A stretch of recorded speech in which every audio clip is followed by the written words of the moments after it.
About on Yahoo Answers? Oh, you fixed my spine.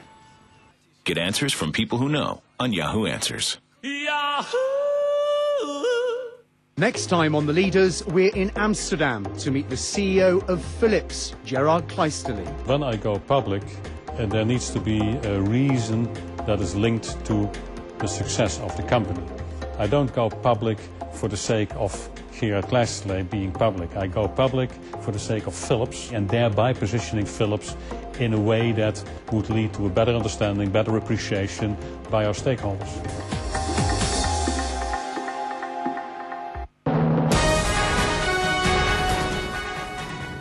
In our CEO call today, the Indonesian property market is booming and firms are turning increasingly to foreign investors to fund their latest ventures.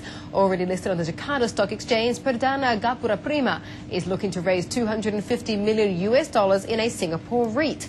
The company is currently working on developing both commercial and residential property in Bogor and Cilegon in Indonesia. For more, we are joined by RUDY MARGONO. He is Group CEO of Perdana Gapuraprima and joins us here in Singapore. Great to have you with us today, Rudy. Thank you, Mandy. I believe that you're in town trying to drum up some business, trying to look for some interest essentially in your Singapore REIT, which I understand is going to be launched early next year. What kind of interest have you had so far? Well, we have interest from Middle East, from investor from Asian countries. From any particular people or companies that you can name? Our underwriters will be Macquarie. We are talking to a few people, getting some information and talking to them. Okay, and you're looking to launch this REIT here on the SGX in the first quarter of next year? That's right. Okay, is there any particular month, like the early part of the year, that you're like January or February? It'll be early first quarter of 2008. In terms of raising funds for your property development in Indonesia, is a REIT here in Singapore the only option that you're looking at, or are there other ways that you can raise money that you're looking at?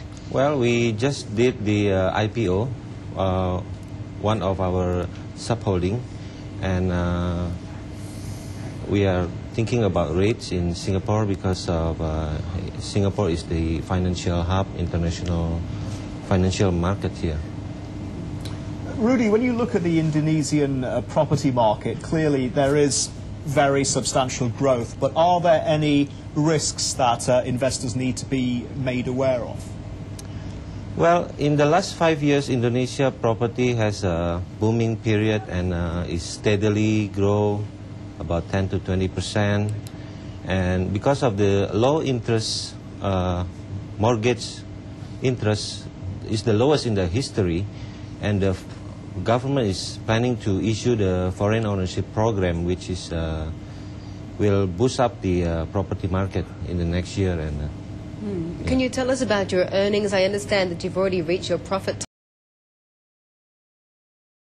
Planning to issue the foreign ownership program, which is will boost up the property market in the next year. And can you tell us about your earnings? I understand that you've already reached your profit target that you originally set for this year. What was that profit target and what's your new target?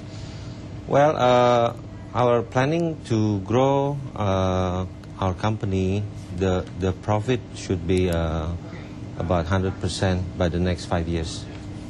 Any particular numbers?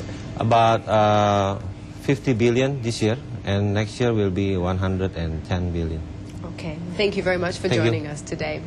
RUDY MARGONO, Group CEO of Perdana Gapuraprima. Well, big budget musicals are back with a bang down under. Jeffrey James has more from Sydney.